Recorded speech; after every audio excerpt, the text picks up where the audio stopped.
ഞങ്ങൾ ജനങ്ങൾക്ക് മുമ്പിൽ പറഞ്ഞ വാക്കാണ്. കഴിഞ്ഞ 1-ാം തീയതി മുതൽ പട്ടാമ്പി റോഡിന്റെ പ്രവർത്തനം ആരംഭിക്കുമെന്ന് പറഞ്ഞു. ഞങ്ങളൊക്കെ പരിഹസിക്കുന്ന തരത്തിൽ ആകെ 15 ജോലിക്കാർ വന്ന് അവിടെയുള്ള ഡ്രെയിനേജിലെ മണ്ണ് വരുന്ന പണിയാണ്. നമസ്കാരം, ചാനൽ 10 വാർത്തകളിലേക്ക് സ്വാഗതം.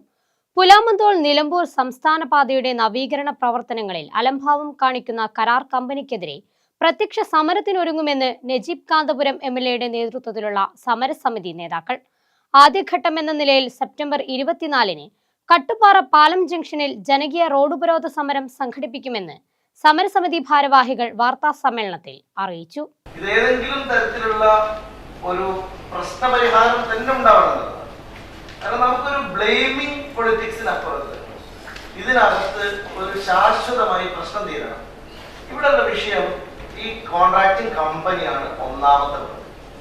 കാരണം ഈ കോൺട്രാക്ടിങ് കമ്പനി നിരന്തരമായി ഇപ്പോ ബഹുമാന്യനായ മന്ത്രിയെയും MLAയെയും എല്ലാവരെയും കബളിപ്പിക്കുക.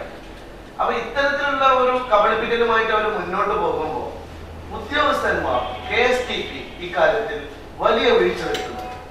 കാരണം ഒന്നുകിൽ ഇവരുടെ ടെർമിനേഷന് വേണ്ടിയിട്ട് മുന്നോട്ട് പോകണം. അപ്പൊ സർക്കാർ ടെർമിനേഷനെ കുറിച്ചും ആലോചിക്കുകയാണ്. അപ്പൊ ടെർമിനേഷനിലേക്ക് പോവല്ലാതെ യാതൊരു നിർവാഹമില്ല. അത്തരത്തിൽ ഉദ്യോഗസ്ഥന്മാരും കോൺട്രാക്ടിങ് കമ്പനിയും വളരെ ഉദാസീനമായിട്ട് എടുക്കുന്ന നിലപാട്.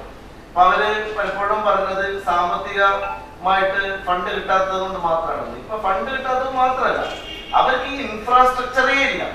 ഈ ഒരു വലിയ റോഡ് നിർവഹിക്കാനുള്ള സൗകര്യം പോലും KMC കമ്പനിക്ക് ഇല്ല എന്ന് ബോധ്യം ഞങ്ങൾക്ക്. പെരുമ്പിലാവ് നിലമ്പൂർ സംസ്ഥാന പാതയിലെ പുലാമന്തോൾ മുതൽ മേലാറ്റൂർ വരെയുള്ള ഭാഗത്തെ റോഡിന്റെ ശോചനീയാവസ്ഥയുമായി ബന്ധപ്പെട്ട് നിരവധി പ്രതിഷേധ സമരങ്ങൾ സംഘടിപ്പിച്ചിരുന്നു. നജീബ് കാന്തപുരം MLAയും ജനങ്ങൾ അനുഭവിക്കുന്ന പ്രശ്നങ്ങൾക്ക് പരിഹാരം കാണണമെന്നാവശ്യപ്പെട്ട് കിലോമീറ്ററുകളോളം നടന്ന് സമരം ചെയ്തിരുന്നു. ഓരോ നിയമസഭാ ചർച്ചയിലും പെരുമ്പിലാവ് നിലമ്പൂർ സംസ്ഥാന പാതയുടെ പ്രശ്നങ്ങൾക്ക് ഊന്നൽ നൽകാൻ MLA പ്രത്യേകം ശ്രദ്ധ ചെലുത്തിയിരുന്നു. ഇത്തരത്തിൽ നിരന്തരമായുള്ള സമരങ്ങളുടെയും ചർച്ചകളുടെയും ഫലമായി ഇക്കഴിഞ്ഞ ഓഗസ്റ്റ് 29-ന് തിരുവനന്തപുരത്ത് നജീബ് കാന്തപുരം MLAയും കരാർ കമ്പനിയുമായി ചർച്ച നടന്നിരുന്നു. ഇതിനോടനുബന്ധിച്ച് പുലാമന്തോൾ മുതൽ മേലാറ്റൂർ വരെയുള്ള ഭാഗത്തെ പുനരുദ്ധാരണ പ്രവൃത്തികൾ സെപ്റ്റംബർ 1-ന് ആരംഭിക്കുമെന്ന് കരാർ കമ്പനി ഉറപ്പു നൽകിയിരുന്നു. എന്നാൽ റോഡിന്റെ പ്രവൃത്തി അനിശ്ചിതമായി നീളുകയും കരാറുകാർ നൽകുന്ന ഉറപ്പുകൾ നിരന്തരമായി ലംഘിക്കുകയും ചെയ്യുന്ന സാഹചര്യത്തിലാണ് ശക്തമായ പ്രതിഷേധവുമായി നജീബ് കാന്തപുരം MLAയുടെ നേതൃത്വത്തിലുള്ള സമരസമിതി രംഗത്തെത്തിയിരിക്കുന്നത്. ഈ കോൺട്രാക്ടറെ ഒഴിവാക്കണം എന്നതായിരുന്നു ഏറ്റവും പ്രൈമറി ഡിമാൻഡായിട്ട് നമ്മൾ വെച്ചത്. പലവട്ടം കോൺട്രാക്ടർ ഞങ്ങളൊരു സമരമാർഗത്തിലേക്ക് പോകുമ്പോൾ പിന്നെയും ആ പ്രശ്നം പരിഹരിക്കാനുള്ളത് കണ്ണിൽ പൊടിയുടെ തന്ത്രം എന്ന നിലക്ക് അവർ കുറച്ച് വന്ന് വർക്ക് ചെയ്യുന്ന ഒരു പ്രതീതി ഉണ്ടാക്കും. പിന്നെ ഇത് പ്രശ്നമാണ്. ഇനിയിപ്പോ സമരസമിതി ഈ വിഷയം ഏറ്റെടുക്കുന്നത് ഇതിനൊരു പരിഹാരം വരെ സമരമുഖത്തേക്ക് പോവുക എന്നുള്ളതാണ്. അതിന്റെ ഭാഗമായിട്ട് വരുന്ന 24-ാം തീയതി രാവിലെ 9 മണിക്ക് സംസ്ഥാന പാത ഉപരോധിച്ചുകൊണ്ട് ആ സമരം ആരംഭിക്കും.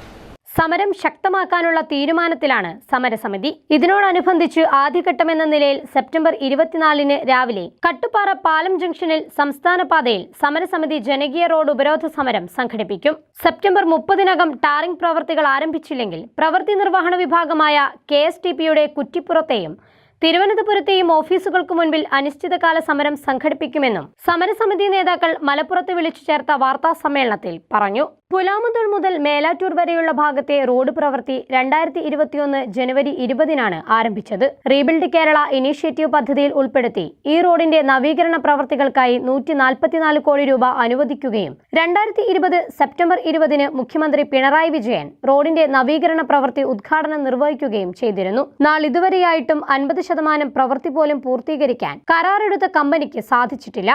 144 കോടി രൂപയുടെ വർക്ക് എടുക്കുന്ന ഒരു കോൺട്രാക്ടിംഗ് കമ്പനി ഇത്തരത്തിലേക്ക് ഒരു നമ്മുടെ നാട്ടിലെ മുഴുവൻ ജനങ്ങളെയും ജനപ്രതിനിധികളെയും കബളിപ്പിക്കുന്ന ഒരു സാഹചര്യത്തിനെതിരെ ഞങ്ങൾ അതിശക്തമായി സമരമുഖത്തേക്ക് തന്നെ ഇറങ്ങാൻ. 30 കിലോമീറ്ററിലധികം മാത്രം ദൈർഘ്യമുള്ള ഈ റോഡിന്റെ നിർമ്മാണ പ്രവൃത്തി തുടങ്ങിയിട്ട് 3 വർഷവും 8 മാസവും കഴിഞ്ഞിരിക്കുകയാണ്. 18 മാസമായിരുന്നു കരാർ കാലാവധി. റോഡ് തകർന്ന് ആശുപത്രികളുടെ നഗരമായ പെരിന്തൽമണ്ണയിലേക്ക് പോലും രോഗികളെ എത്തിക്കാൻ സാധിക്കാത്ത സാഹചര്യമാണ് നിലവിലുള്ളത്. ഇക്കാര്യം പൊതുമരാമത്ത് വകുപ്പിനെയും ബന്ധപ്പെട്ട വകുപ്പുകളെയും നിരന്തരം അറിയിച്ചിട്ടും മന്ത്രിയും MLAയും ഇടപെട്ടിട്ടും കമ്പനി ഒരു നടപടിയും സ്വീകരിച്ചിട്ടില്ല. ദിനേന ആയിരക്കണക്കിന് വാഹനങ്ങൾ കടന്നുപോകുന്ന റോഡിൽ ഇരുചക്ര വാഹനങ്ങൾക്ക് പോലും സഞ്ചരിക്കാനാവാത്ത സ്ഥിതിയാണ്. ഇതുമൂലം റോഡ് അപകടങ്ങളും പതിവായിരിക്കുകയാണ്. ഓട്ടോ ടാക്സി വാഹനങ്ങൾക്കും ബസ്സുകൾക്കുമുണ്ടായ കേടുപാടുകൾക്ക് കണക്കില്ല. ഇത്രമാത്രം ജനങ്ങൾ ദുരിതത്തിലായിട്ടും കരാറുകാർക്കും ബന്ധപ്പെട്ട പൊതുമരാമത്ത് വകുപ്പിനും യാതൊരു കുലുക്കവുമില്ലെന്നും സമരസമിതി ഭാരവാഹികൾ വാർത്താസമ്മേളനത്തിൽ പറഞ്ഞു. പ്രവൃത്തി പൂർത്തീകരിക്കുന്നതിൽ വീഴ്ച വരുത്തിയ കരാർ കമ്പനിയെ ടെർമിനേറ്റ് ചെയ്യുന്നതിന്റെ ഭാഗമായി സർക്കാർ നോട്ടീസ് നൽകുകയും കമ്പനി ഇതിനെ കോടതിയിൽ ചോദ്യം ചെയ്ത് അനുകൂല വിധി സമ്പാദിക്കുകയുമാണ് ഉണ്ടായത്. ഈ വിധി ജനങ്ങളെ വെല്ലുവിളിക്കാനുള്ള ലൈസൻസായാണ് കരാർ കമ്പനി കാണുന്നതെങ്കിൽ ഇതിനെതിരെ ജനകീയ പ്രക്ഷോഭങ്ങളിലൂടെ സമരസമിതി നേരിടുക തന്നെ ചെയ്യുമെന്നും ഭാരവാഹികൾ അറിയിച്ചു. റോഡ് വിഷയത്തിൽ കരാറുകാരും പൊതുമരാമത്ത് ഉദ്യോഗസ്ഥരുടെയും അനാസ്ഥയും അലംഭാവവും ഇനിയും തുടരുകയാണെങ്കിൽ വരും ദിവസങ്ങളിൽ കൂടുതൽ ജനകീയ പ്രക്ഷോഭങ്ങൾക്ക് നേതൃത്വം നൽകുമെന്നും സമരസമിതി നേതാക്കൾ പറഞ്ഞു. വാർത്താ സമ്മേളനത്തിൽ സമരസമിതി ചെയർമാൻ നജീബ് കാന്തപുരം MLA, പുലാമന്തോൾ ഗ്രാമപഞ്ചായത്ത് പ്രസിഡന്റ് P. സൗമ്യ, ഗ്രാമപഞ്ചായത്ത് വൈസ് പ്രസിഡന്റ് P. ചന്ദ്രമോഹൻ, സമരസമിതി general convener Shaji Kattuppara, treasurer Aziz ഏർബാദ് എന്നിവർ പങ്കെടുത്തു. ചാനൽ 10 പെരിന്തൽമണ്ണ.